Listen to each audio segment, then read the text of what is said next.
Good morning! Welcome to my mini vlog. Katatapos ko nga lang dyan mga ating magkapit. Pagkatapos ko nga magkape mga ating inumpisahan ko na nga ang paglinis dito sa aming kwarto. At sinunod ko na nga rin dito ang aming sala. Nagwalis-walis nga lang dyan ako saglit mga ating kasi ang dami nga nalalaglag at natatanggal na balahibo ni Malus.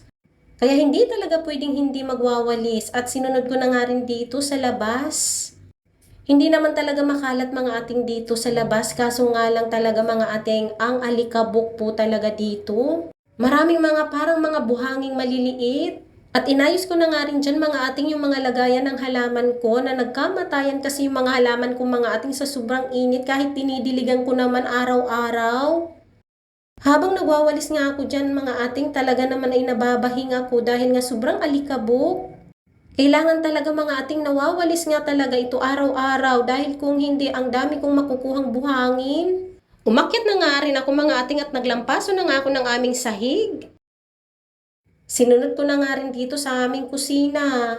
Hindi naman ako kasi mga ating magluluto ng aming ulam pananghalian. Bibili na nga lang ako ng litsyong manok, yung landox dito malapit sa amin mga ating kasi nga maglalaba nga ako. Sobra na nga ang dami ng aking mga labahin.